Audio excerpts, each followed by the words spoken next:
இரண்டாம் கொரிந்தியர் 8ஆம் அதிகாரம் முதல் 2 வசனங்களை நாம் வாசிக்க கேட்கலாம்.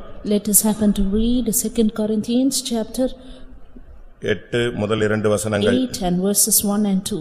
அன்பியும் சகோதரரே, மக்கதோனியா நாட்டு சபைகளுக்கு தேவன் அளித்த கிருபையை உங்களுக்கு அறிவிக்கிறோம். அவர்கள் மிகுந்த உபத்திரவத்தினாலே சோதிக்கப்படுகையில் கொடிய தரித்திரமுடையவர்களாயிருந்தும் தங்கள் பரிபூர்ண சந்தோஷத்தினாலே மிகுந்த உதாரத்துவமாய் கொடுத்தார்கள். கர்த்தருடைய பரிசுத்த நாமத்துக்கு மகிமை உண்டாவதாக. Glory be to God's holy name. இங்கே ஒரு சபைக்கு எழுதும் பொழுது மற்றொரு சபையினுடைய ஒரு தெய்வீக தன்மையை Pavul சுட்டிக்காட்டுகிறார். Here writing to one church, St. Paul points out the divine nature of another church. கொரிந்தியர் சபைக்கு மக்கதோனியா சபையினுடைய மேன்மையை அவர் எடுத்து காட்டுகிறதை நாம் பார்க்கிறோம். Here we see as to how St. Paul magnifies the grace of God in the church at Macedonia to the church at Corinth. வேதத்திலே நாம் பலவிதமான சபைகளை பார்க்க முடியும். In the word of God we see of various churches. வெளிப்படுத்தலிலே 7 சபைகளுக்கு தூது அனுப்பப்படுகிறதை நாம் பார்க்க முடியும். We see the messages sent to 7 churches in Revelation. பழைய ஏற்பாட்டிலே தேவனுடைய ஜனங்கள் கூடி வருகிறதை சபை என்று வேதத்திலே அழைக்கப்பட்டிருக்கிறது. And gathering of the people of God in the Old Testament time is considered as the congregation.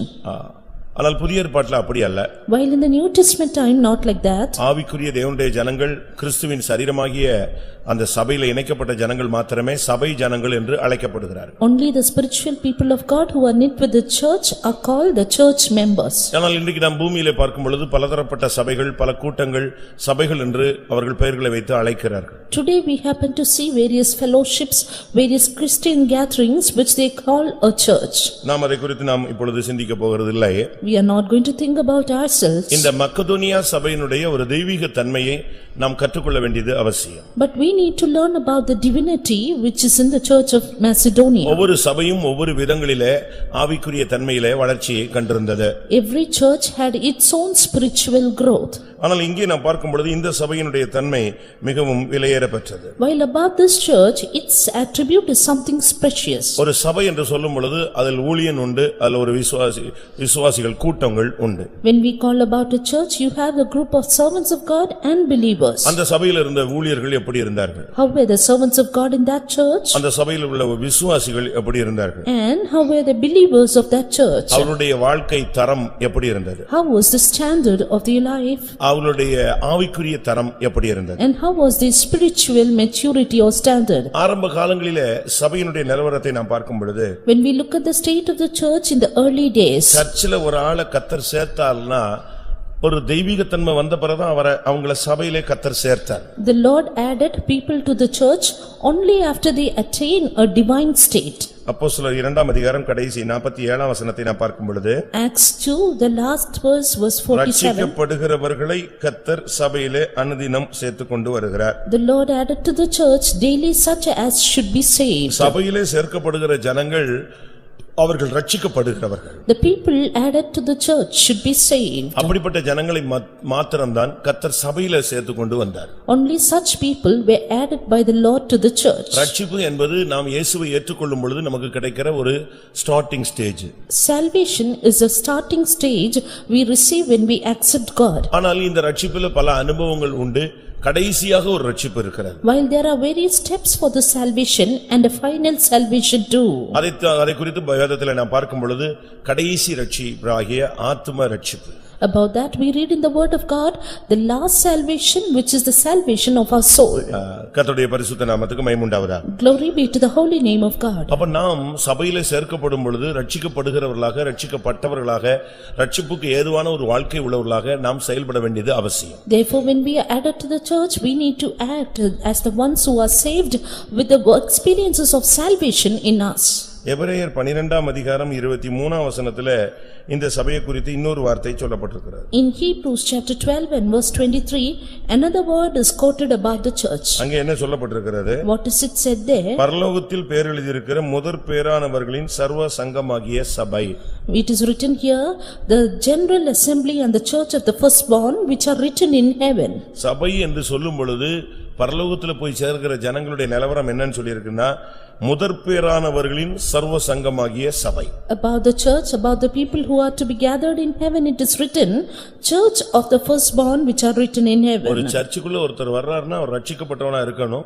இரண்டாவது அவன் முதற்பேரானவர்களின் கூட்டத்திலே இணைக்கப்படணும். If a man should come to the church, he should be first of all saved, nextly be listed in the group of firstborn. அதனால தான் எபேசியர் 5:27 கரை திரை பிழை முதலானவைகள் ஒன்றுமில்லாமல் மகிமையான சபைக்காக அவர் தன்னை ஒப்புக்கொடுத்தார் என்று சொல்லப்பட்டிருக்கிறது. That is why it is written in Ephesians 5:27 that he may present it to himself a glorious church, not having spot or wrinkle or any such thing. ஆரம்பகால சபைகள் எப்படி இருந்தது? How were the church in the early days? இன்றைய சபைகளுடைய நிலவரங்கள் என்ன? While the state of the church in the present day. அப்போஸ்தலர் 9:31 பார்க்கும் பொழுது, When we happen to read Acts 19 and 31, அப்போஸ்தலர் 9:31, Acts 9:31. அப்பொழுது யூதேயா கலிலேயா சமாரியா நாடுகளிலெங்கும் சபைகள் சமாதானம் பெற்று பக்தி விருத்தியடைந்து கர்த்தருக்கு பயப்படுகிற பயத்தோடும் பரிசுத்த ஆவியின் ஆறுதலோடும் நடந்து பெருகின. சபைகள் எப்படி அந்த நாட்களிலே வேகமாக பெருக ஆரம்பித்தது என்று ஒரு ரகசியம் சொல்லப்பட்டிருக்கிறது. A secret is mentioned about the multiplying of the church in those days. ஒரு சர்ச்சுனா அங்க 4 தன்மைகள் இருக்கணும். There should be 4 attributes in a church. அது ஒரு பெரிய பணக்காரன் இருக்கணும், ஒரு ஏழை இருக்கணும், ஒரு ஊழியக்காரன் இருக்கணும், அப்படி அல்ல. Not with the difference a poor, rich and servant of God. சபைகள்ல முதலாவது சமாதானம் இருக்கணும். But first of all there should be peace prevailing in the church. அப்பதான் அந்த சர்ச் growth ஆகுதுன்னு அர்த்தம். Only then the church is growing. அங்க கிடந்த சண்டையும் குழப்பங்களும் வாக்குவாதங்களும் முறுமுறுப்புகளும் சர்ச்சுக்குள்ள இருந்துச்சுன்னு சொன்னா அந்த சபைகள் பெருகாது. அது ஒரு ஸ்டாக்னட் தேங்கி போன நிலவரத்துல கிடக்கும். If there are divisions and quarrel and arguments in the church will remain in a stagnant state. தண்ணீர் ஓடுனா அது நதி, தேங்கினால் அதுக்கு பெயர் சாக்கடை. The water runs, then it is a river. If it stagnates, then it is அது நாற்றம் எடுக்க ஆரம்பிக்கும். It will start to stink. நம்முடைய ஜீவியத்துல முதலாவது சபை என்று சொன்னால் அதுல சமாதானத்தை தேவன் எதிர்பார்க்கிறார். In our life, first of all, the Lord expects peace in the church. நாம சமாதானம் இல்லாம சமாதானம் பெற்றுக்கொள்ளும்படியாக தான் இயேசுவிட வந்தோம். Without peace, our Jesus is coming to receive those who are in peace. ஏனென்றால் இயேசு கிறிஸ்து நமக்காக வைத்து போன ஒரே ஒரு சொத்து, என்னுடைய சமாதானத்தை உங்களுக்கு வைத்து போகிறேன். Because the only possession our Lord Jesus left with us is, my peace I leave with you.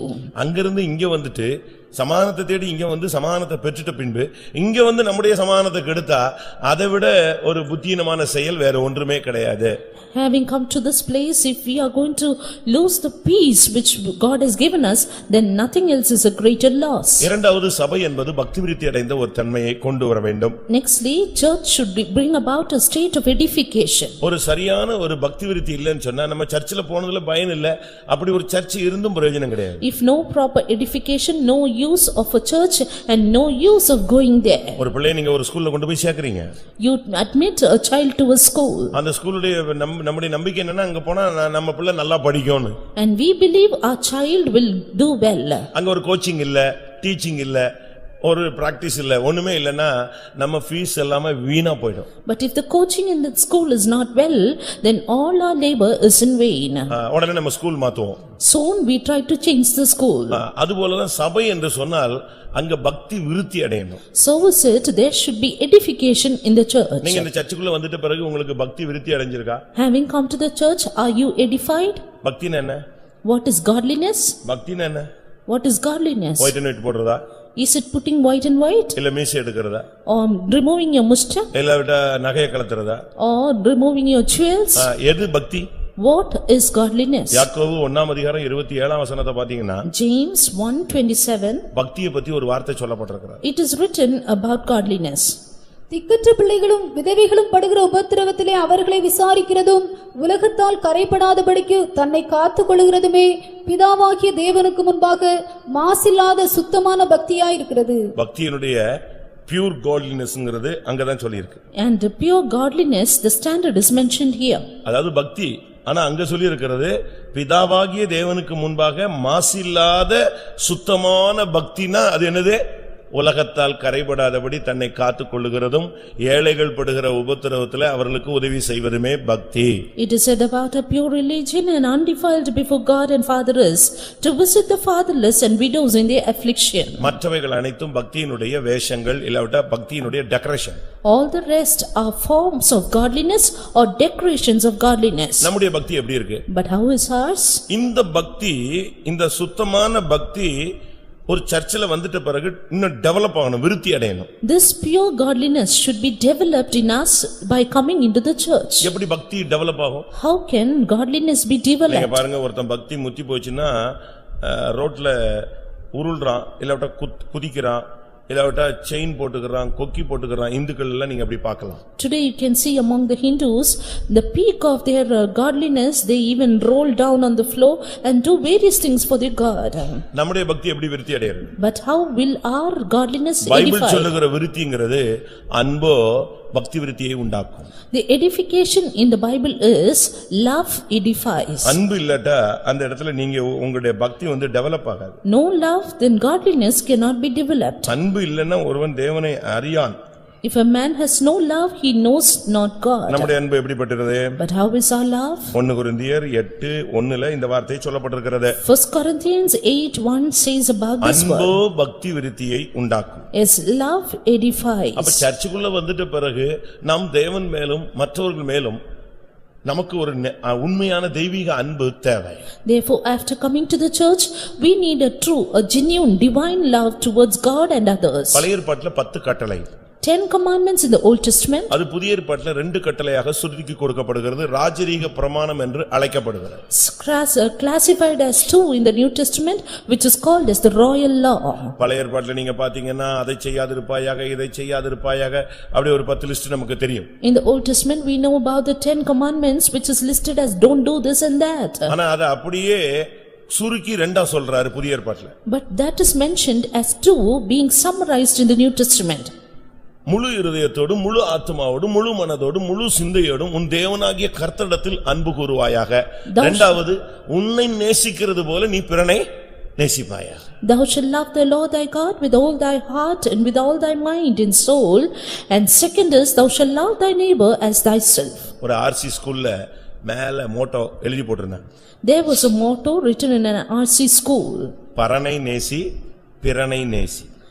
Love God, love neighbors. ரொம்ப சிம்பிளா அந்த ரெண்டையுமே இவன் இன்னும் டேப்லெட் மாதிரி சுருக்கிட்டான். Yes, they even summarized those 2 commandments into such a small thing. பரனை நேசி, correct. பிறனை நேசி. Love God and love your neighbor. இந்த மார்க்கத்துக்குள்ள வந்துட்ட பிறகு ஆண்டவரை அதிகமா நேசிக்கணும், மற்றவங்களையும் அதே கிறிஸ்துவுக்குள்ளான அன்புல நேசிக்கணும். After coming into this religion, we need to love God much and even other Christians like ourselves. அப்படி இருந்தாதான் இந்த சபை பக்தி விருத்தி அடையும், நீங்கள் பக்தி விருத்தி அடைவீர்கள். Only then can this church be edified and you too be edified. மூன்றாவது சொல்லி இருக்கிறது கர்த்தருக்கு பயப்படுகிற பயம். Thirdly, it is said about the fear of God. அதுதான் ரொம்ப முக்கியமானது. That is very important. இது நம்ம சொல்லி கொடுத்து ஒருத்தனுக்கு வராது. And this cannot be done because we teach them. கர்த்தருக்கு பயப்படுகிற பயத்தை ஒருத்தன் போதிச்சு ஒருத்தனுக்கு கிடைக்காது. A man cannot teach a man about the fear of the Lord and he get it. ஒருவேளை ஒரு பிள்ளை நீங்க அடிச்சு உட்கார வைக்கலாம், நீங்க போன உடனே வெந்திச்சிருவான். You may beat a child and ask him to sit down. When you leave, he may get up. கர்த்தருக்கு பயப்படுகிற பயம்ங்கிறது அபிஷேகத்தினுடைய ஒரு portion. But fear of the Lord is a portion of the lesson of anointing. அபிஷேகம் சரியா இருந்தா கர்த்தருக்கு பயப்படுகிற பயம் தானா வரும். If the anointing is in us in a right way, then fear of the Lord will be automatic in our lives. ஏசாயா 11:2. Isaiah 11:2. ஞானத்தையும் உணர்வையும் அருளும் ஆவியும், ஆலோசனையும் பலனையும் அருளும் ஆவியும், அறிவையும் கர்த்தருக்கு பயப்படுகிற பயத்தையும் அருளும் ஆவியுமாகிய கர்த்தருடைய ஆவியானவர் அவர் மேல் தங்கி இருப்பார். அப்ப கர்த்தருக்கு பயப்படுகிற பயம் என்பது அபிஷேகத்தினுடைய ஒரு பிரதிபலிப்பு. Therefore, fear of the Lord is only a reflection of the anointing. அந்த அபிஷேகம் நமக்குள்ள இருக்கும்போது நம்ம ஆட்டோமேட்டிக்கா கர்த்தருக்கு பயப்படுகிற ஒரு மனிதர்களாக மாறுவோம். When that anointing is within us, we will become people who automatically fear God. இப்ப நம்ம சப்ஜெக்ட்டுக்கு வருவோம். Now let us come to our subject. 2 கொரிந்தியர் 8:2 பார்க்கும் பொழுது 2 Corinthians 8:2. இந்த மேசிடோனியன் சர்ச், அதாவது மக்கதோனியா சபை, முதலாம் வசனத்துல அந்த சபைக்கு ஒரு விலையேறப்பெற்ற கிருபையை கர்த்தர் கொடுத்திருந்தார். As to this church at Macedonia, the Lord has given him them precious grace. தேவன் அளித்த கிருபை. Grace of God. அந்த சபைக்கு தேவன் அருமையான அழகான நிறைவான ஒரு கிருபையை கொடுத்திருந்தார். Yes, to that church the Lord had given or bestowed the grace of God in all its fullness. ஒரு மனிதனுக்கு திறமை இருக்கலாம், ஆனா கிருபை இல்லைன்னா அந்த திறமை ஒர்க் அவுட் ஆகாது. A man may have ability, but without grace it cannot be worked out. நீங்க பாருங்க, ஊழியத்துல கூட ரொம்ப கிருபை திறமை உள்ளவங்க இருக்காங்க. Even in the ministry you can see much capable people. ரொம்ப டேலண்டா எல்லாமே ஒர்க் பண்ணுவாங்க. They may be highly talented. திருப்பி கொஞ்ச நேரத்துல பாத்தீங்கன்னா அவங்க இருக்க மாட்டாங்க. But sometimes after few days they will be no more. ஐயோ, என்ன அருமையான இருந்தாங்க, போயிட்டாங்கன்னா அவங்களுக்கு கிருபை திறமை இருந்துச்சு, அதுல என்ன இல்லாம போயிடுச்சு, கிருபை இல்லாம போயிடுச்சு. And we may wonder as to why they could not stand up.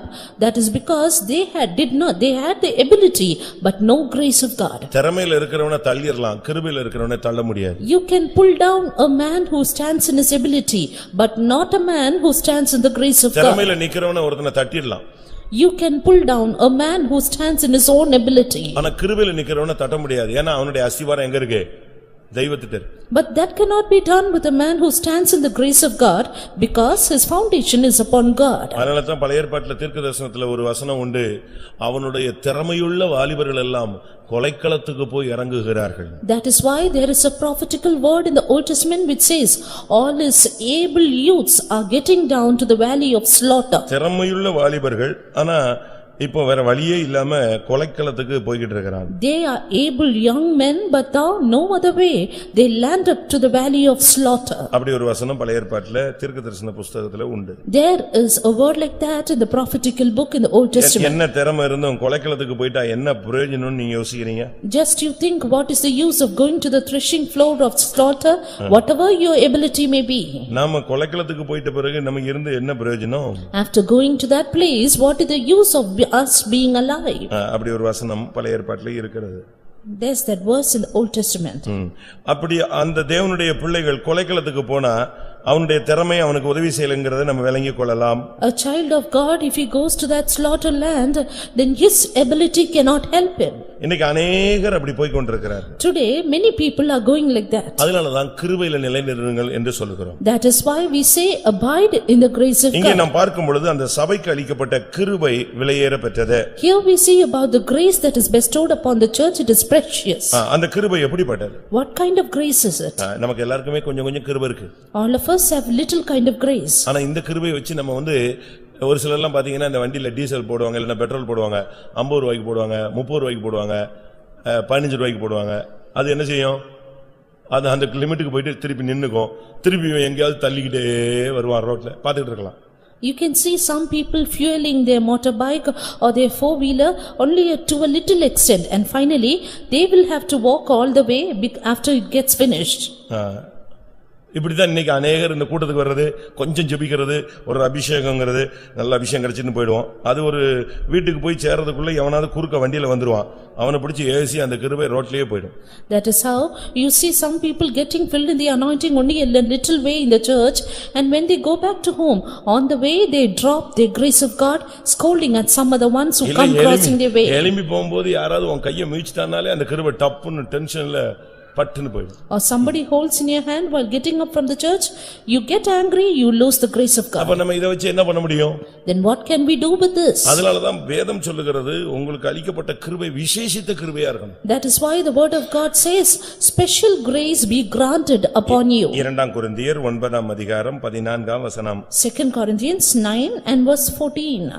உங்களுக்காக வேண்டுதல் செய்து தேவன் உங்களுக்கு அளித்த மிகவும் விசேஷித்த கிருபை நிமித்தம் உங்கள் மேல் வாஞ்சையாயிருக்கிறார்கள். என்ன கிருபை அது? What grace is that? விசேஷித்த கிருபை. Exceeding grace of God. மிகவும் விசேஷித்த கிருபை. Exceedingly exclusive grace of God. இந்த மிகவும் விசேஷித்த கிருபையை வச்சு தான் இந்த சர்ச் நிக்க முடியும். It is with this exceeding grace of God the church can stand. கிருபையை ஓரளவு வச்சுக்கிட்டு நம்ம ஒண்ணுமே பண்ண முடியாது. With a little measure of God's grace we cannot do anything. அதனால தான் நீங்க ஒவ்வொரு நாளும் கிருபையை வாங்குங்கன்னு சொல்றோம். That is why we tell you to get the grace of God every day. உனக்கு 4 to 5 ஜெபத்துல நீங்க எங்கயாவது ஒரு இடத்துல முழங்கால்ல இருந்தீங்க அப்படின்னு சொன்னா உங்களுக்கு கிருபை கிடைக்கும். If you are on your knees in prayer in 4 to 5 a.m., then you will get grace of God. அது புதிய கிருபையா கிடைக்கும். That will be a grace afresh. ஒருவேளை நீங்க 5 to 6 ஜெபிக்கலாம். Or you may pray 5 to 6. அப்போ உனக்கு இரக்கம் கிடைக்கும். Then you get the mercy of God. 6 to 7 கூட நீங்க லேட்டா தூங்கிட்டு மெல்ல எழும்பி ஜெபிக்கலாம். உனக்கு ஒருவேளை தயவு கிடைக்கும். Then you get to sleep and go up at 6 to 7 for prayer, you get the favor of God. இல்ல நான் 7 மணிக்கு முன்னால எழும்புனதே கிடையாது. ஆனா 7 to 8 ஜெபிக்கிறேன் அப்படினா உனக்கு ஒரு கார் கிடைக்கும், ஒரு வீடு கிடைக்கும், ஒரு மனைவி கிடைப்பா, 2 பிள்ளைகள் கிடைக்கும், இதெல்லாம் கிடைக்கும். ஆனா கிருபை கிடைக்கணும்னா டைம் எதுதான்? காலைதோறும் கர்த்தருடைய கிருபைகள் புதிதா இருக்கு. அந்த டைம் அதுதான். அதுக்கு பிறகு நீ ஜெபிச்சா கிடைக்காதுன்னு இல்ல, கிடைக்கும். கிருபை கிடைக்காது, மத்தது எல்லாமே கிடைக்கும். Yes, you may get the grace, you will get the grace of God early in the morning, says the word of God. After that you may not get the grace of God, but every other favor of God and his blessings. ஏனென்றால் மன்னா பொழியறத வெயில் ஏறதுக்கு முன்னால என்ன செய்யணும்? பொறுக்கி எடுத்துறணும். Because you will have to gather the manna even before the sun rises. இல்லனா அது என்ன செய்யும்? உருக ஆரம்பிக்கும். Or else then it will start to melt. அதுக்கு பிறகு கிடைக்காது. And then you will not get it. ஆனா நீ என்ன செய்யலாம்? ஏற்கனவே பொறுக்கி வச்சிருக்காங்க இல்லையா, அவங்க கிட்ட வேணா போய் ஷேர் பண்ணிக்கலாம். அதே மாதிரி தான் மனைவி ஜெபத்துல புருஷன் நிக்கிறான், புருஷன் ஜெபத்துல மனைவி நிக்கிறா. இதுதான் உண்மை. And that is why today people stand in the prayer of others. They try to share the manna which is gathered by other people. புரியுதா உங்களுக்கு? பையன் புருஷன் எழும்பலங்க, மன்னா பொறுக்க வரல, இல்ல மனைவி வரல, இல்ல பிள்ளை வரல. இந்த தாய் என்ன செய்வா? இல்ல இந்த புருஷன் என்ன செய்வான்? அவன் பொறுக்கி எடுத்து கொண்டு வந்ததுல என்ன செஞ்சாகணும்? இவங்க சாப்பிடணுங்கும் போது அவங்க கொஞ்சம் கொடுத்தாகணும், இவங்க அதை வச்சு எடுக்கணும். இப்படி யாரோ ஒரு ஆள் எழும்பி ஸ்தோத்திரம் பண்றதுல அநேகருக்கு டீசல் போட்ட கேஸ் மாதிரி வண்டி ஓடுது. When the child or the husband or the wife doesn't come for the prayer and the other one who has the grace of God shares it with the other one, our vehicle runs. சரி, புருஷனும் மனைவி எழும்பல, அந்த வீட்டுல 4 மணி ஜெபமே நடக்கல, செத்து போன மாதிரி கிடக்குது. ஆனாலும் காலையில எழும்பி நல்லா போறானே, இங்க ஒரு ஃபெய்த்தம்ல இருந்து டீசல் போடுறாங்க, இங்க மண்ணாவை எடுத்து வைக்கிறாங்க. ஆண்டவரே எங்க விசுவாசில அங்க இருக்கா இங்க இருக்கான்னு இவங்க ஜெபம் பண்றாங்க பாருங்க. இதுல இருந்து ஒரு ஷேர்ல வண்டி காலையில தெம்பா ஓடும். And you can see many people, they are in a dead state without their prayer at all, but their vehicle runs smooth because of the prayer in the faith home. நான் சொல்றது உண்மைன்னு சொல்றேங்க, ஒத்துக்கிறவங்க கையை வைத்து அல்லேலூயா சொல்லுங்க. அப்ப பாதி பேர் நீங்க எழும்பலன்னு அர்த்தம். பாதி பேர் எழும்பி என்ன செய்யல? கிருபைய வாங்கல. யாரோட எதையாவது வாங்கிட்டு பாக்கெட்ல போட்டு நம்ம மேனேஜ் பண்றோம் life. Half of you are trying to manage our lives by the grace of God which is bestowed upon others. ஆனா கொரிந்தியர் சபைக்கு ஆரம்ப காலங்களிலே மிகவும் விசேஷித்த ஒரு கிருபை அவர்களுக்கு கிடைத்தது. But exceeding grace of God was showered upon the church at Corinth. ஆனா எஸ்றா 9:8ல சொல்லி இருக்கிறது, எங்களுக்கு கொஞ்ச நேரம் தான் கிருபை கிடைச்சதுன்னு சொல்றாங்க பழைய ஏற்பாட்டு ஜனங்கள். But in Ezra 9:8 the Old Testament people says we get the grace of God only for a little time. வாசிங்க Ezra 9:8.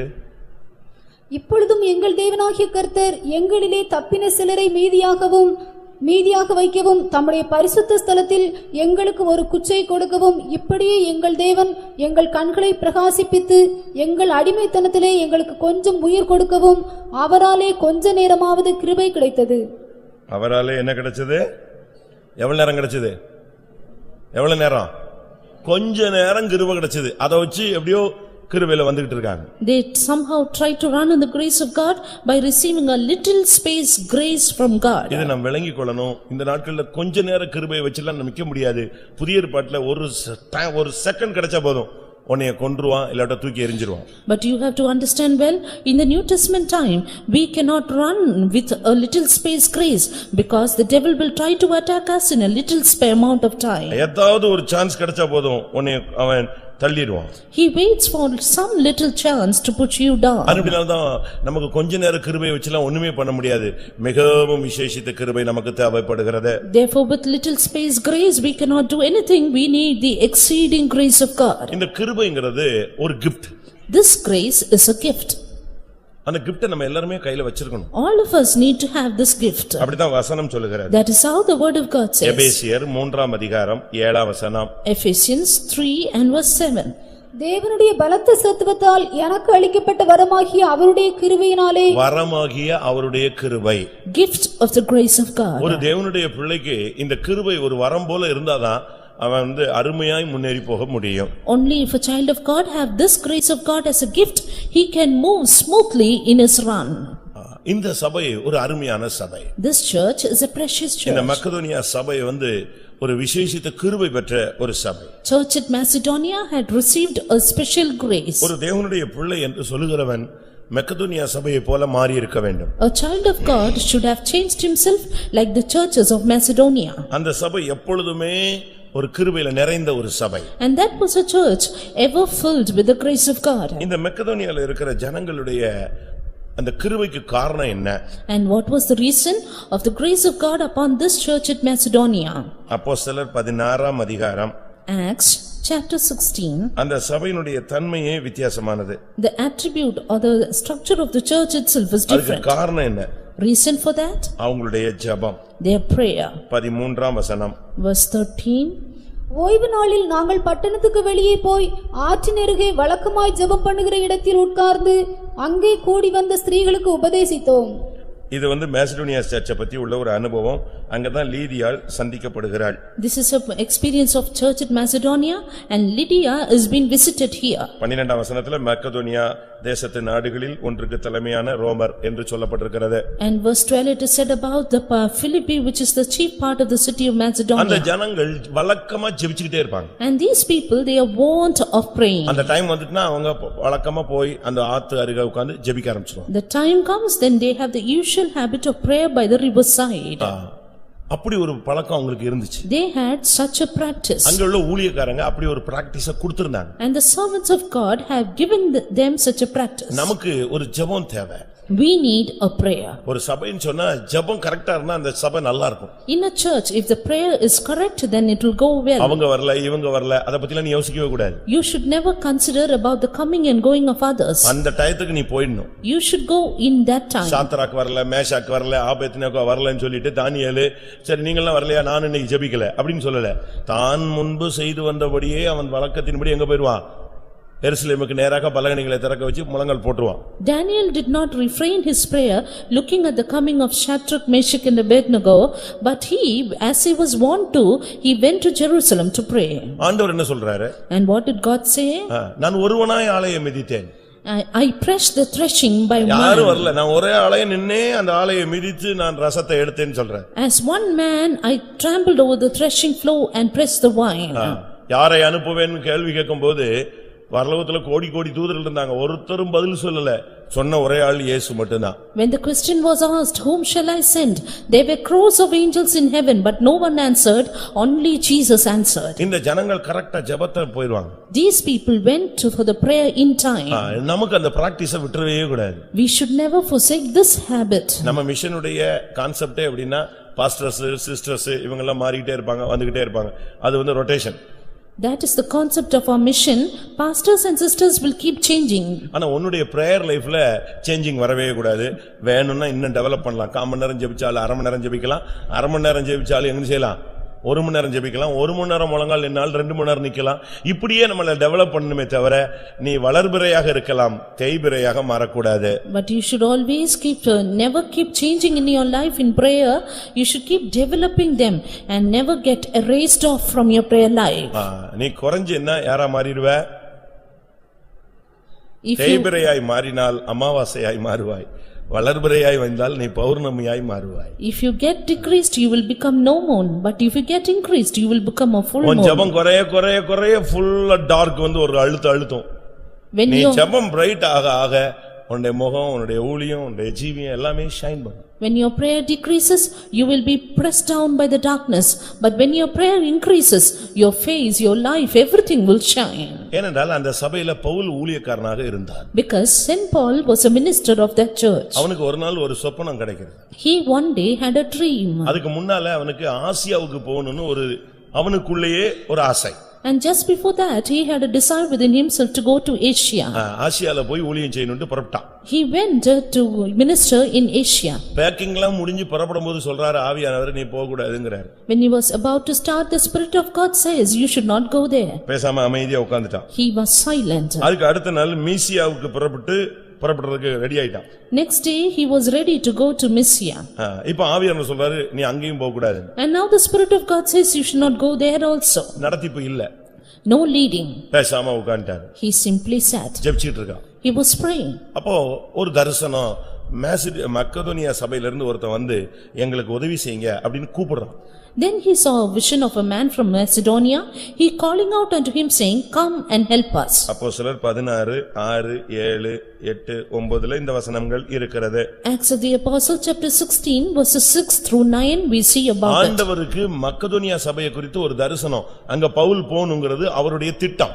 And it was God's plan that Paul should go to Macedonia and he gave him a vision for that. ஆனா இவர் வேற எங்கேயோ ரூட்ல போறதுக்கு try பண்றார். But Paul was attempting to go to some other route. ஆவியானவர் அவரை பரிசுத்த ஆவியானவர் அவரை தடை பண்ணினார் என்று 6ஆம் வசனம் சொல்லுகிறது. Verse 6 says, Holy Spirit of God forbid him for that. அடுத்த ரூட்ல போகும்போதும் 7ஆம் வசனத்துல அதை தடை பண்ணினார்னு சொல்லிருக்கு. Next route he got up, again the Spirit of God suffered him not. இப்ப மக்கதோனியா சபைக்கு அனுப்பணும்னு ஆண்டவர் பேசுறார். Now the Lord talked that he should go to Macedonia. உடனே பவுல் அந்த இடத்துக்கு வந்து சேருகிறார். Soon Saint Paul reached that place. Pavul ஒரு ஊழியக்காரனா இருந்தா அந்த சபையில உள்ளவங்க எல்லாம் எப்படி இருப்பாங்க? If Saint Paul is a servant of God, how will the people of the church be? சபை விசுவாசிகள் ஊழியர்கள் சேர்ந்ததுக்கு பேர் தான் என்னது? சபை. Church is called as a gathering of the servants of God and believers. சரீரமும் தலையும் சேர்ந்தாதான் முழு சரீரம்னு பேரு. Head and body together is called the body. அப்ப இருதயத்துக்கு ஏற்ற ஒரு மேய்ப்பன் அந்த சபையில இருந்தா அந்த சபை எப்படி இருக்கும்? Therefore, when there is a shepherd after one's heart in that church, how will the church be? அது மாத்திரமல்ல, Not only that, அந்த சபையிலே தீமோத்தேயும் ஊழியக்காரனா இருந்தான். and even Timothy was a servant of God of that church. அடுத்து ஷீலா அந்த இடத்துல ஊழியக்காரனா இருந்தான். And not only that, Silas was a servant of God. இவங்க எல்லாமே அந்த நாட்களிலே ஊழியத்திலே அந்த சபையோடு இணைந்தவர்கள். All these people were knit together in the ministry of the church. அப்படிதான் பைபிள் சொல்லுகிறது. That's how the word of God says. அப்போஸ்தலர் 18:5. Acts 18:5. மக்கதோனியாவிலிருந்து சீலாவும் தீமோத்தேயும் வந்தபோது மக்கதோனியாவில இருந்தா யார் வரா? சீலாவும் தீமோத்தேயும் வராங்க. ஏன்னா அவங்க அந்த இடத்துல ஊழியம் செய்தாங்க. Silas and Timotheus were come from Macedonia because they ministered there. அப்படிதான் வேதம் சொல்லுகிறது. That is how the word of God says. அப்ப நாம இந்த நாட்களிலே அந்த சபையில உள்ள ஊழியக்காரங்களுடைய நிலவரத்தை புரிந்து கொள்ள முடிகிறது. Therefore in these days also we are able to understand the state of the servants of God in the church. அப்போஸ்தலர் 19ஆம் அதிகாரம் 21, 22லயும் தீமோத்தேயும் எரஸ்தும் அந்த இடத்துல ஊழியம் செய்தார்கள். 21 and 22 of Acts chapter 19 says, Timotheus and Erastus did the ministry there. தீமோத்தேயும் எல்லாம் நல்ல ஊழியம் செய்றாங்க, வாலிபன்.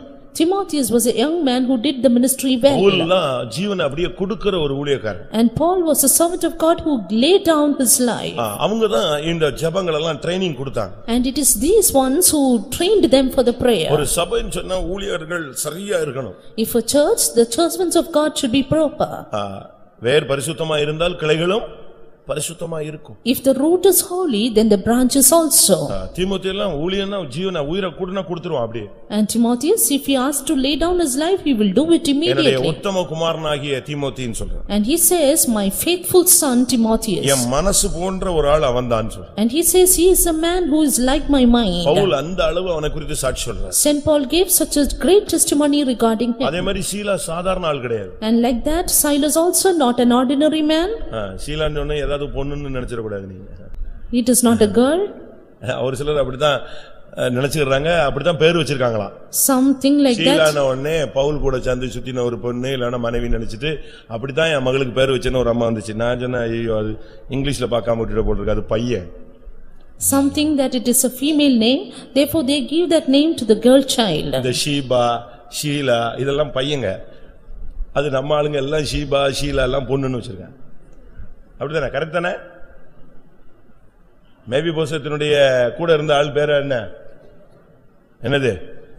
ஷீபா தான். The man with Mephibosheth is called Ziba. Correct தானா? நம்ம ஆளுங்க எல்லாம் சரி ஆசையில என்னத்தையா வச்சுட்டு போறான், விட்டுருங்க.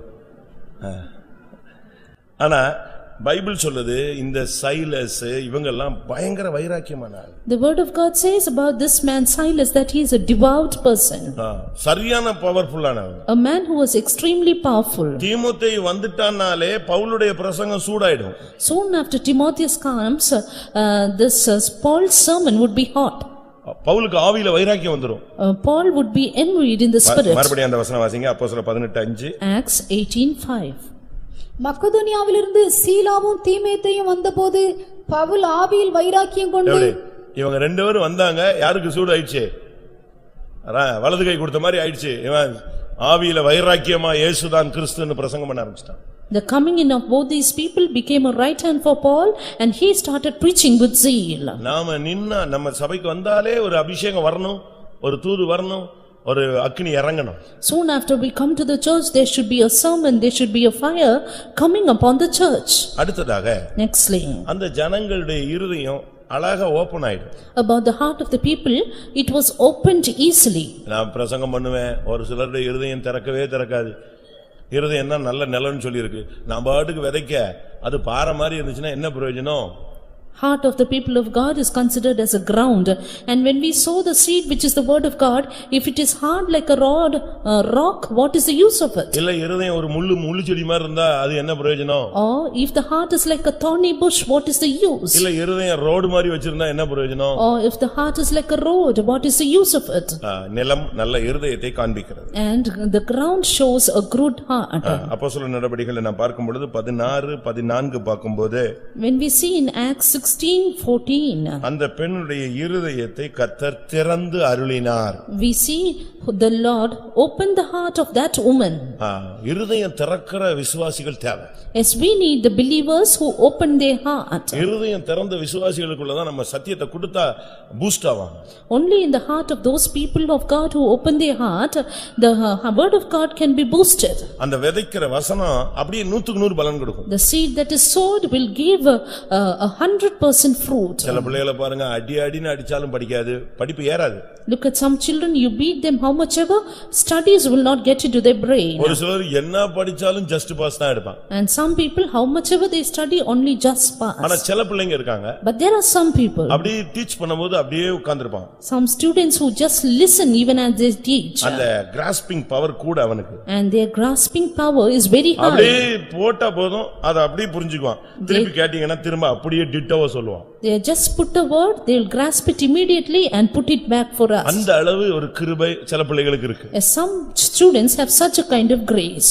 நம்முடைய சத்தியத்தை கேட்கிற நமக்கு அப்படி ஒரு இருதயம் திறந்த தன்மை இருந்தாதான் நம்ம விதைக்கிற வசனம் அவங்களுக்குள்ள அப்படியே பலன் கொடுக்கும். And for the people of God who listen to the word of God, if they have this kind of attitude, the grace or the word of God that is sown in their heart will bring forth much fruit. இந்த சர்ச்சில் உள்ளவங்களுக்கு helping tendency கூட. For the people in this church, they had an extremely great helping tendency. ரோமர் 15ஆம் அதிகாரம், Romans 15, அங்க என்ன சொல்லப்பட்டிருக்கிறது? what is it said there? 26ஆம் வசனம். Verse 26. மக்கதோனியாவிலும் அகாயாவிலும் உள்ளவர்கள் எருசலேமில் உள்ள பரிசுத்தவான்களுக்குள்ளே இருக்கிற தரித்திரத்திற்காக சில பொருள் சகாயம் செய்ய விருப்பம் கொண்டிருக்கிறார்கள். மக்கதோனியால இருக்கிறவங்களுக்கு மத்தவங்களுக்கு உதவி செய்யணும்ங்கற மைண்ட் எப்பவுமே இருக்கும். For this people at Macedonia, they had the mind to help others always. பொருள் சகாயம் செய்ய அவர்கள் விருப்பம் கொண்டிருக்கிறார்கள். And they had the intention of contribution. ஒரு தேவனுடைய பிள்ளை என்று சொல்லுகிறவன் எப்பொழுதுமே ஒரு ஹெல்பிங் ஹாஸ்பிட்டாலிட்டி மைண்ட்ல தான் இருக்கணும் அவன். A child of God should always have a mind of hospitality. எத்தனை பேருக்கு அப்படி உதவி செய்யக்கூடிய அந்த மனசு இருக்கும்? How many of us have that helping tendency? மத்தவங்க நமக்கு உதவி செய்யணும்னு நம்ம எதிர்பார்க்கிறோம். We should not help others to help us. ஆனா நாம எத்தனை பேருக்கு உதவி செய்றோம்? But how many of us are helping others? Bible என்ன சொல்லுது? What does the word of God நீ say? எப்படி என்ன விதைக்கிறையோ அதை தான் என்ன செய்ய முடியும்? நீ அறுக்க முடியும். That which you sow, that you reap. நீங்க உதவி செஞ்சீங்கன்னா உங்களுக்கு உதவி கிடைக்கும். If you help others, you will receive நீ help. ஒருத்தனை தூக்கி விட்டேன்னா கர்த்தர் ஒரு ஆளை வச்சு உன்னைய தூக்கி விடுவார். If you are lifting up one, then God will lift you up other day. நீ உனக்கு ஒருத்தனுக்கு பண உதவி கொடுத்தீனா உன்னுடைய பண தேவைகளுக்கு இன்னொரு கர்த்தர் கொண்டு வந்து நிறுத்துவார். If you render another financial help, God will send another person to help you in நமக்கு time. எத்தனை பேருக்கு அந்த மைண்ட் இருக்கு? How many of us have that mind? கொடுக்கிற மைண்ட் எத்தனை பேருக்கு? The mind of giving to others. ஏழைகளை எப்பொழுதுமே உன் மைண்ட்ல வச்சிருக்கணும். Yes, you should have the poor always in your mind. நீங்க என்ன நினைக்கிறீங்க? நம்ம தசமபாகம் கொடுத்துட்டோம். தசமபாகம் நான் இப்ப பிரசங்கம் பண்ணிட்டு வரேன் எல்லா இடத்துலயும். தசமபாகம் உன்னுடைய கடமை. Tithes is your உதவி duty. என்பது உன்னுடைய கடன். எது முக்கியம்? Tithes is your duty, and what is important? திரும்பவும் சொல்றேன். Again, தசமபாகம் என்பது ஒரு விசுவாசி கொடுக்க வேண்டிய கடமை. tithes is the duty of a believer. ஆனா உதவி செய்வது என்பது அவன் கொடுக்க வேண்டிய ஒரு கடன். While help is a duty or a debt that he has to give. எது முக்கியம் இப்போ? What is important? சம்பளம் வாங்கினவொடனே எங்க ஓடுறீங்க? Soon after you receive the salary, where do you run? நீ ஓடவே வேண்டாம், அவன் ஆபீஸ் வாசல்ல வந்து நின்றுவான், கடன் கொடுங்க. The debtors, they come and stand at the step of the office to give the money. இல்லனா ஓன்ட்ட இருந்து ஏடிஎம் கார்டை வாங்கிட்டு போய்டுவான். Or else he comes and snatches it from you. அவன் எடுத்துட்டு காசு எடுத்துட்டு மிச்சத்தை கொடுத்துட்டு போவான். He takes it and gives you the remaining. அப்ப நமக்கு இது ஒரு கடன். Therefore it is a debt for us. ரோமர் 15:27 அடுத்த வசனம். Romans 15:27. இப்படி செய்வது நல்லதென்று எண்ணினார்கள், இப்படி செய்கிறதற்கு அவர்கள் கடனாளிகளாகவும் இருக்கிறார்கள். And it is said here, it hath pleased him verily, and they are debtors they are. அதனால நல்லா கவனிச்சுக்கங்க, நீங்க அது ஒரு கடன், உதவி செய்வது ஒரு கடன். அந்த கடன் அடைச்சாதான் உனக்கு பரலோக ராஜ்யம். Therefore listen well, helping others is a debt to you. Only if you finish this debt you can go to heaven. அதுக்காக ரோட்ல கிடக்கிறவனுக்கு போய் உதவி செய்யறது இல்ல. உங்க வீட்ல ஒரு அம்மா கிடக்குதே, அந்த அம்மாக்கு ஃபர்ஸ்ட் உதவி செய். Therefore doesn't mean you have to help the others in the road. First help those people who come to your house. ஒரு சிலர் ஃபைத்தம்ல வந்தா எச்சி பிளேட்லாம் கழுவுவாங்க, வீட்டுக்கு போனா ஒண்ணுமே செய்ய மாட்டான், அப்படி நிமிர்ந்தே போயிட்டே இருப்பான். அதுவும் தப்பு. Some people wash the vessels in the faith home. When they go to home they don't do anything. Even that's wrong. அதாவது இவன் என்ன நினைக்கிறான்னா, இங்க கழுவுனா பரலோகத்துக்கு போயிடலான்னு. அங்க கழுவலன்னா நீ எங்க நேர நரகத்துக்குள்ள போயிட்டு இருப்ப. They think when you wash it here you can go straight to heaven, but you have to notice this, that you don't do it at your home, you will go straight to hell. பக்கத்து வீட்டுக்காரங்களை ரொம்ப நேசிப்பாங்க, பக்கத்து வீட்டுல உள்ளவங்களை ரொம்ப மரியாதை கொடுப்பாங்க, எல்லாருக்கும் help, ஓடி ஓடி போய் வேலை செய்வான். வீட்டுல இந்த அம்மா ஒரு தண்ணி எடுத்து கொடுடான்னு கேட்பாங்க, ஒரு டம்ளர் தண்ணி, அவ்வளவுதான் இவனுக்கு அப்படியே சீறிடுவான். அப்ப இது நீ மற்றவனை ப்ளீஸ் பண்றதுக்கு தான் எதையோ செய்யற, கடமையை நீ செய்யலன்னு. They love their neighbors so much, but they do nothing in their family. Therefore they do this all to please others and not their duty. உதவி செய்யுங்கள். Do help. மக்கதோனியா சர்ச்சினுடைய ஸ்பெஷாலிட்டியே என்னன்னா, இல்லனாலும் உதவி செஞ்சிருவான். The speciality of the church at Macedonia is, even if they don't have, they will help. 2 கொரிந்தியர் 8:2க்கு மறுபடி வாங்க. 2 Corinthians 8:2. Verse 2. அவர்கள் மிகுந்த உபத்திரவத்தினாலே சோதிக்கப்படுகையில் கொடிய தரித்திரமுடையவர்களாயிருந்தும் தங்கள் பரிபூர்ண சந்தோஷத்தினாலே மிகுந்த உதாரத்துவமாய் கொடுத்தார்கள். மிகுந்த உபத்திரவம், கொடிய தரித்திரம். As their affliction is great and they have deep poverty. எப்படி இருக்கும் நீங்க யோசிச்சு பாருங்களேன். Just think about this. ஒரு 10,000 ரூபாய் இருக்கு, 1000 ரூபாய் காணிக்கை கொடுக்கிறது ஒரு பெரிய பிரச்சனையே இல்ல. And giving 1,000 from 10,000 is not a problem. இல்ல லட்சக்கணக்கில் இருக்கு, அதுல இருந்து ஒரு போர்ஷனை காணிக்கை கொடுக்கிறோம், அது easy. You have lakhs and giving a portion of an offering is not, that is easy. ஆனா பயங்கர உபத்திரவம், இன்னொரு பகுதியில கொடிய தரித்திரம். ஆனாலும் அவங்களுடைய மைண்ட்ல அந்த கொடுக்கணுங்கிற சிந்தை செய்யல, குறையவே இல்ல. But their trial is or affliction is great, deep poverty they had, but their mind of helping others did not come down at all. ஒரு குருவும் சீடனும் தண்ணில குளிச்சிட்டு இருந்தாங்களாம். A man, குருவும் சீடர், a master and his disciple, they were bathing in the ஒரு water. தேள் தண்ணில கிடந்து தத்தளிச்சிட்டு இருந்துச்சு. And soon a scorpion was just happening for his life. குரு அதை பிடிச்சு வெளியே விட்டார். The master took it out. என்ன பண்ணது? And what did it do? Thanks சொல்லுமா. Will the scorpion say thanks? என்ன செய்யும்? பட்டுன்னு வெட்டிச்சு. It scorned him immediately. அவர் அதை வாங்கிக்கிட்டு வெளியே கொண்டு போய் விட்டுட்டார். And he took it and he went out. திரும்ப குளிச்சிட்டு இருந்தாரு. Again he came to bathe. சீடர் அமைதியாயிட்டான். சரி இவர் தொட்டாரு வாங்கிட்டாருன்னு விட்டான். Disciple was silent, saying, he touched, therefore he got it. கொஞ்ச நேரத்துல பார்த்தா அந்த தேள் அங்கங்க சுத்தி அது ஏதோ ஒரு இதுல திருப்பி இதே தண்ணிக்குள்ள விழுந்துருச்சு. And after some time you see the same scorpion fell into the water again by chance. அதே குருவுக்கு முன்னால தத்தளிச்சிட்டு போகுது. And it was trying for its life before the same master. திரும்பவும் அந்த குரு அதை பிடிச்சு வெளியே விட்டாரு. அது இரண்டாவது ஒரு கோட்டு கொட்டிட்டு போயிடுச்சு. Again the master took it and pulled it out. It gave the second sting to the master. சீடன் கேட்டான். The disciple asked, ஃபர்ஸ்ட் ஏதோ செஞ்சீங்க, அது என்னோ ரொம்ப புனித தன்மையில காப்பாத்தணும்னு நினைச்சு செஞ்சு விட்டீங்க, அது கொட்டிடுச்சு. இப்ப இரண்டாவது செத்தா சென்னா அது உயிரோட இருந்தானே, திருப்பியா அதை பிடிச்சு விட்டு இரண்டாவது கோட்டு வாங்கணுமான்னு கேட்டான். You did it for this with a sacred intention the first time, it stank you, and why should you help it the second time? அப்ப அவர் சொன்னாரு. Then he said, அதனுடைய புத்தி கொட்றது, என்னுடைய புத்தி உதவி செய்யறது. இதுதான் ரெண்டு பேருக்கும் உள்ள டிஃபரண்ட் இவ்வளவுதான்.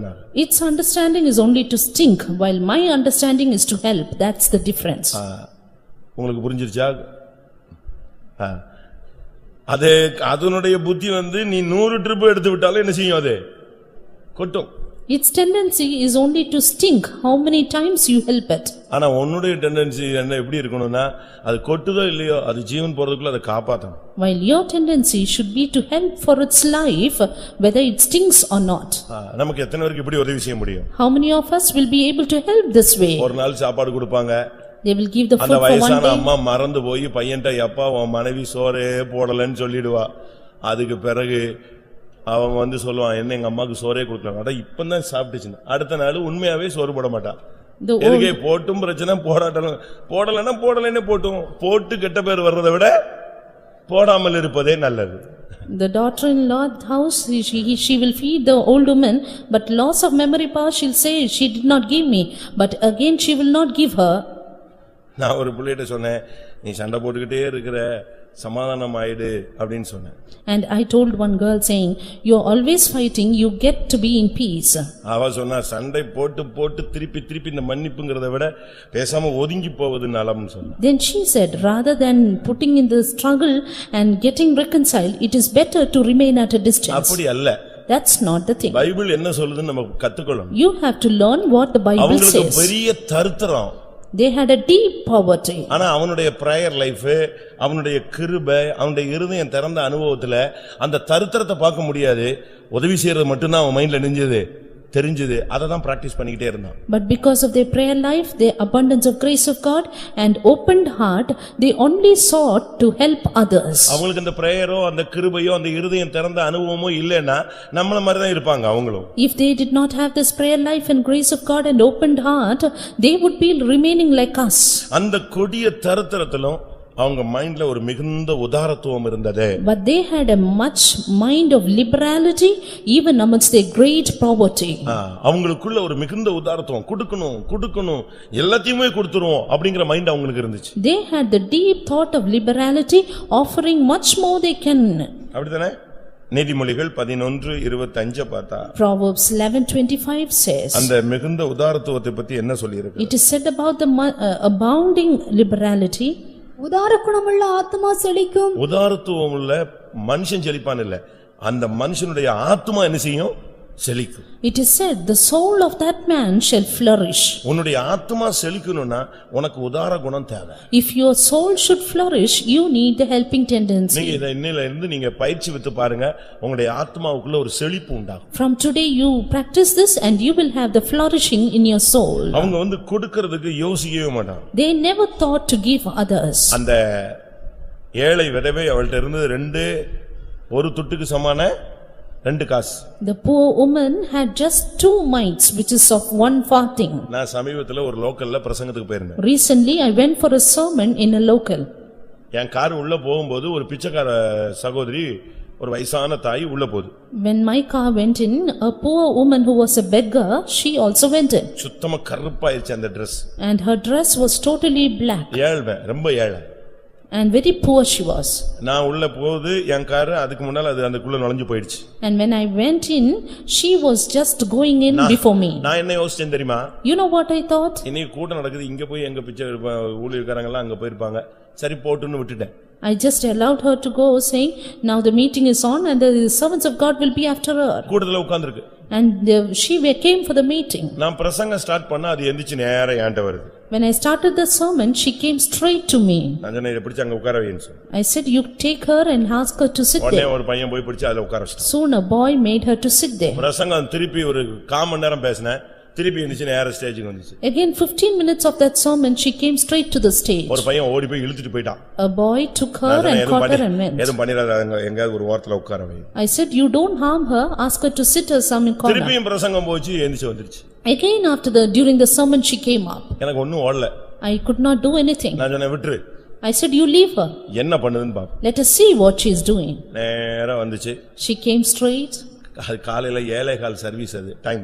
That was a 7:15 service. 7:45 இருக்கும், இல்லனா 8 மணி இருக்கும். It was 7:45 and I am going to wind up. இந்த காலைக்குள்ள அது பிச்சை எடுத்த காசை கொண்டு வந்து என்கிட்ட டேபிள்ல காணிக்க வச்சிட்டு அது வாட்டுக்கு போக ஆரம்பிச்சிச்சு.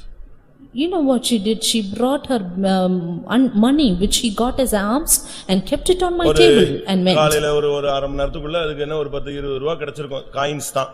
மொத்தத்தையும் கொண்டு வந்து காணிக்கையில டேபிள்ல வச்சுட்டு ஆட்டுக்கு வெளியே எரிஞ்சு போயிடுச்சு. எனக்கு அப்பதான் யோசிச்சேன், ஓஹோ, எனக்கு அதுக்கு டவுட் வந்துருச்சு.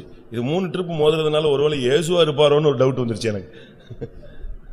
I doubted if she would be Jesus because she came thrice. ஒருவேளை இது நம்ம என்னத்தையா துரத்தி விட்டு கடைசியில நமக்கே சீட் இல்லாம போயிடக்கூடாது. And if you cast her out, finally it would end up in my judgment. அப்படின்ட்டு தான் தேர்ட் டைம் சான்ஸ் கொடுத்து விட்டுட்டேன். ஆனா அது ஒரு பெரிய பிரசங்கத்தை பண்ணிட்டு போயிடுச்சு. Therefore I left it for a chance and she taught me a great sermon. நான் சொன்னேன், Then I said, இன்னைக்கு இருக்கிறதுல எத்தனை பேர் தசமபாகம் எடுத்து வந்தீங்கன்னு தெரியாது. I don't know நீ how many. சம்பாத்தியத்துல தசமபாகம் கொடுக்கற அந்த தாய் பிச்சை எடுத்ததை அப்படியே நெஞ்சிருச்சு, போட்டு போயிடுச்சு. You give tithes. தசமபாகம் அல்ல, பிச்சை எடுத்ததுல தசமபாகம் கொடுக்கல, பிச்சை எடுத்ததுல எதை கொடுத்து போயிடுச்சு? அன்னைக்கு அதுக்கு தான் டிஃபனுக்கு அவ்வளவுதான் காசு. அதை அப்படியே தேவசமூகத்துல காணிக்கையில வச்சுட்டு போயிட்டே இருக்கு. இப்போ இங்க உட்கார்ந்து அழகா பேண்ட் ஷர்ட் போட்டு சாப்பிட்டு நீட்டா கசக்காம இருந்து தசமபாகம் கொடுக்கறாள் முக்கியமா, எது டாப்ல போயிடுச்சுன்னு யோசிச்சு பாருங்க. சொல்லுங்க. And I told the people as to how these people they bring tithes out of their salary, but this poor woman rendered all that she got because of her alms, kept it as an offering, and this is great in the sight of God. அதுக்கு சம்பாதிக்க அந்த வேலை செஞ்சு சாப்பிடுற அளவுல அதுக்கு சரீரத்துல பலனும் இல்ல, அதை பராமரிக்க கூடிய பிள்ளைகளோ சந்ததியோ இல்ல. அதுக்கு சம்பாதிக்க முடிஞ்சது ஒரே வழி என்னதுதான்? பிச்சை எடுப்பதுதான். அதுல நம்மால் கூட அதுல தசமபாகம் தான் கொடுப்பான். ஆனா இந்த தாய் அதை அப்படியே போட்டு போயிட்டே இருக்கு. And this mother, she had no way of earning, no strength at all, no descendants, but still she put all that she had upon the table and went off. Macedonia சபை இதே மாதிரி சபை. And church at Macedonia was in a similar way. தரதரம் எது செஞ்சாலும் வாய்க்கல, business out, எல்லாமே போயிடுச்சு. ஆனாலும் இருக்கிறதுல எப்படியாவது மிகுந்த உதாரத்துவமா கொடுத்துறணும். ஏன்னா பிசினஸ் செழிக்கோ இல்லையோ, ஆத்மா என்ன செய்யணும்? செழிக்கணும். Deep poverty they were in, their business was in great loss, but still they gave abundantly, because whether their business prospers or not, their soul should flourish. அடுத்ததாக Nextly, 2 கொரிந்தியர் 8:5. 2 Corinthians 8:5. மேலும் நாங்கள் நினைத்தபடி மாத்திரம் கொடாமல் தேவனுடைய சித்தத்தினாலே முன்பு தங்களை தாமே கர்த்தருக்கும் பின்பு எங்களுக்கும் ஒப்பு கொடுத்தார்கள். அந்த சபையினுடைய ஜனங்கள் எப்படி இருந்தாங்க பாருங்க. முதலாவது கர்த்தருக்கும் பின்பு பரிசுத்தவான்களுக்கும் தங்களை ஒப்பு கொடுத்தார்கள். You look as to how the people of the church gave their own selves first to the Lord and then themselves by the will of God.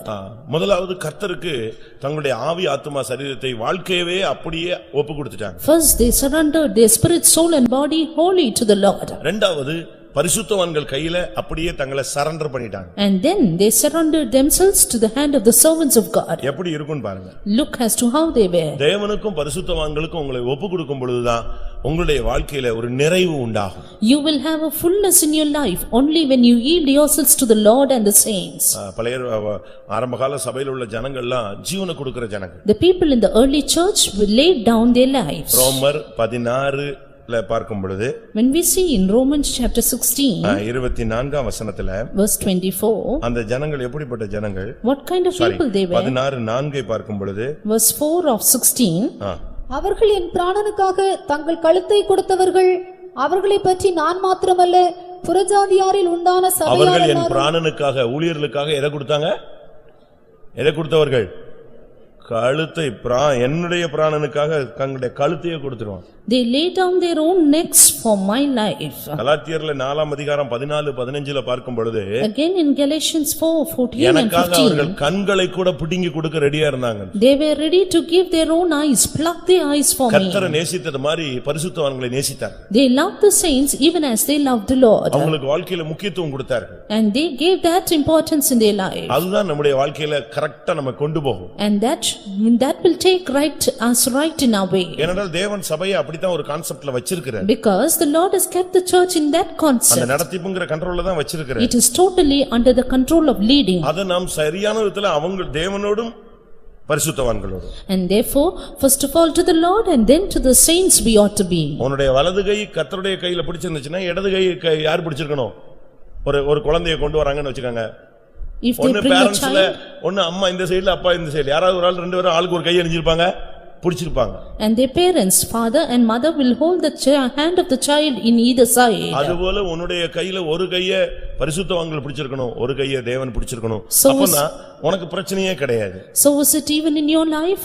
God should hold one of your hand and saints the other hand, then you will have no problem in your life. அவங்களுக்கு சர்ச்சை பத்தி எப்பொழுதுமே மைண்ட்ல இருந்துகிட்டே இருக்கும். And these people had always the thought of the church. 2 கொரிந்தியர் 2 Corinthians 11:9 11:9.